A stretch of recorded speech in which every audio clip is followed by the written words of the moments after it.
کیونکہ اس خدا کو ابلیس نے چیلنج کیا تھا کہ میں تیری تخلیق کو تبدیل کر دوں گا، تو اس نے سلسلہ حضرت آدم کے بیٹوں اور بیٹیوں سے شروع کر دیا.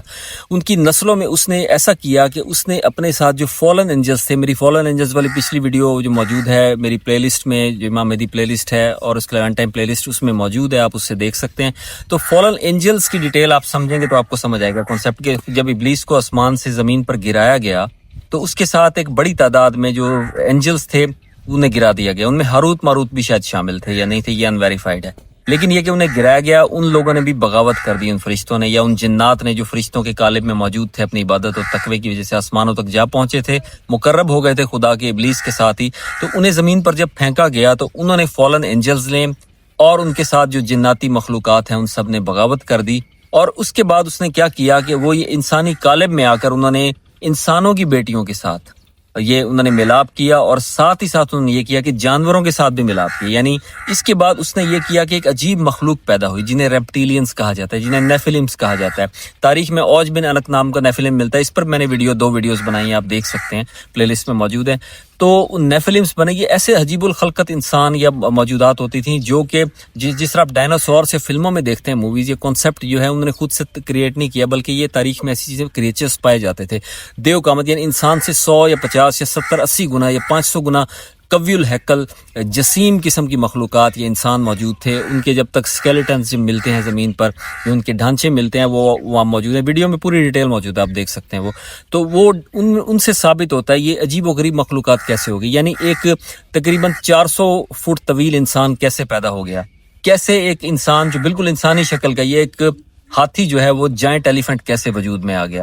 اسی طرح کی مخلوقات. پھر آپ کو قدیم مصری جو آپ کو ملتی ہیں سٹرکچرز ملتے ہیں، ممیز ملتی ہیں، یا آپ کو ان کی تصویریں ملتی ہیں. آپ دیکھتے ہیں کہ دھڑ انسان کا ہے، جو چہرہ ہے وہ جو ہے وہ پرندے والا ہے، یعنی کسی چہرہ اول والا ہے، الو والا ہے، یا چہرہ کسی اور تیز نوک والے جو پرندے یا جانور والا ہے. دھڑ انسان کا ہے. یہ کیا ہے؟ یہ بھی اسی ریپٹیلینز کی قسم تھی. انہیں پھر گاڈز کا درجہ دے دیا ان لوگوں نے، اس کی پوجا کرنے لگے. وہ سمجھے آسمانی مخلوق ہے، حالانکہ یہ انسانی ڈی این اے اور جانوروں کے ڈی این اے کو کرپٹ کر کے جو فالن اینجلز نے ملاپ کر کے اپنی ایک نسل پیدا کی. یہ نسل زمین پر اس قدر ناظرین پھیل گئی کہ لاکھوں کی تعداد میں یہ چیزیں چلتی پھرتی نظر آنے لگی. انہوں نے تباہی مچانا شروع کر دی. یہ بڑے بڑے دریاؤں اور چشموں کا پانی پی جاتے تھے، اور روایات میں ملتا ہے کہ یہ بڑے بڑے پورے جنگل کھا جایا کرتے تھے، پورے جانداروں کو نگل جایا کرتے، بستیوں کو، انسانی بستیوں کو تباہ کیا کرتے تھے. تو اس کے بعد ان کا جب تباہی حد سے بڑھ گئی تو طوفان نوح اللہ نے اسی لیے بھیجا وہ طوفان کہ اس پوری کرپٹ جو ڈی این اے کر دیا گیا انسانی ریس اور جانوروں کا، جانداروں کا، حتیٰ کہ انہوں نے درختوں تک سے، یہاں جو پودے ہیں، جو پلانٹ سپیشیز ہیں، ان تب سے بھی اپنے ڈی این اے کو ملا کر انہوں نے ایک نئی تخلیق سامنے لائے. وہ تو اللہ نے طوفان بھیج کر صرف ان 80 لوگوں کو جو خالص رہ گئے تھے، جو امتحان سے گزر کر پاکیزہ رہے، انہیں کشتی میں سوار کرایا، اور ان جانداروں کو، جوڑوں کو جو بالکل جن کا ڈی این اے کرپٹ نہیں ہوا تھا، انہیں اس کشتی میں سوار کر کے انہیں روانہ کر دیا. کوہ جودی پر جا ٹھہری. باقی ساری جو پاپولیشن جس کا ڈی این اے کرپٹ ہو چکا تھا، جو نسلیں جو متغیر ہو چکی تھیں فالن اینجلز کی بغاوت اور سازش کے نتیجے میں، ان نسلوں کو طوفان کے ذریعے صفائستی سے مٹا دیا گیا. البتہ ان کے ڈھانچے جو ہیں آج بھی دنیا میں مختلف جگہوں پر قوی الجثہ ڈھانچے آج بھی پائے جاتے ہیں. اور آپ کو مختلف جگہوں پر اس کی فوٹیجز بھی آپ گوگل پر سرچ کریں کہ نیفلم سٹرکچر، اسکیلیٹنز وغیرہ، یہ نیفلمز کے ڈھانچے کہاں ہیں، ریپٹیلینز کے ڈھانچے، وہ آپ کو اصل فوٹیجز مل جائیں گی جو اس دور کی ملیں گی جب اے آئی بھی وجود میں نہیں آیا تھا. تو ایسی یہ چیزیں موجود ہیں. اور کچھ ڈھانچوں کو، اسٹرکچرز کو میوزیمز میں رکھا گیا. احرام مصر کے جو قریب جو میوزیم ہے، خوفو کے احرام کے قریب جو میوزیم ہے، وہاں پر بھی ایسے کچھ سٹرکچرز کو رکھا گیا. تو یہ سب چیزیں ایگزسٹ کرتی تھیں. ڈائناسورس کے بارے میں کہا جاتا ہے ایگزسٹ نہیں کرتے. میری تھیوری یہ ہے کہ اگر کرتے بھی تھے تو یہ بھی اسی جو ڈی این اے کرپشن جو اینیملز کے ساتھ کیا گیا اس کا نتیجہ تھے. عجیب و غریب پرندے اور جاندار تخلیق ہوئے.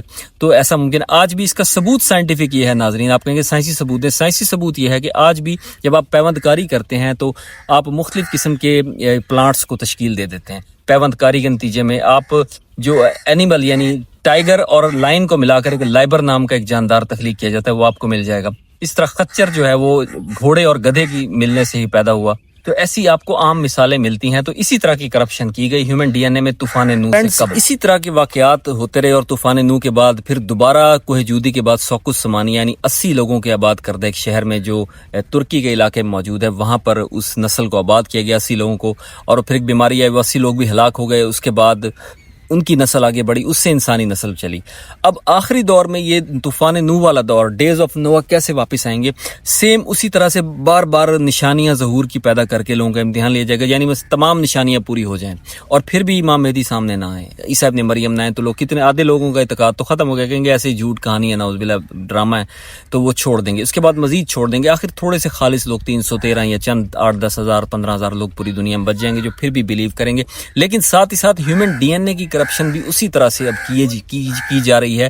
آپ کو ہیومن کلوننگ کے بارے میں اب پڑھ رہے ہیں, یو ایس اے کی لیبز میں ایسی اطلاعات ہیں اور ایسی ویڈیوز بے شمار موجود ہیں, ایسے فوٹیجز موجود ہیں اور ایسی رپورٹس ہیں کہ وہ وہاں پر تجربے کر رہے ہیں, مختلف ایکسپیریمنٹس کر کے مختلف جانداروں کے ڈی این اے کو ملا کر وہ ایسے پیدا کر رہے ہیں. اور اسی طریقے سے کہا جاتا ہے کچھ ویکسینز ایسی لائی گئیں جن کے ذریعے ڈی این اے کو کرپٹ کرنے کی سازش تھی. یہ ایک تھیوری ہے, میں اس میں یقین نہیں کرتا, لیکن یہ بات چلی اور اسے میڈیا میں ڈسکس کیا گیا اور ان ویڈیوز کو, ان سوشل میڈیا اکاؤنٹس کو دبا دیا گیا, سپریس کر دیا گیا, ڈیلیٹ کیا گیا جہاں یہ بات کی گئی. تو اس طریقے سے یہ سارے کرپشن جاری. اب بھی اینڈ ٹائمز میں اسی طریقے سے کہا جا رہا ہے کہ کچھ ایسے فوٹیجز ملے ہیں کہ پہاڑوں کے اوپر طویل الجثہ انسانوں کو یا بندر نما جانداروں کو دیکھا گیا ہے جو بہت زیادہ طویل القامت ہیں. اور اسی طریقے سے ایسی مخلوق تیار کی جا رہی ہے مختلف لیبز میں مختلف جزیروں پر کہ جو کہ آخری دور میں نیفلمس کے مشابہ ہوگی. اور آخری دور میں یہ جب ہم سنتے ہیں کہ جب لشکر ہوگا, آرماگیڈن ہوگی, فائنل بیٹل ہوگی امام مہدی سے اور عیسیٰ ابن مریم سے, تو اس بیٹل میں ان مخلوقات کو لڑوایا جائے گا.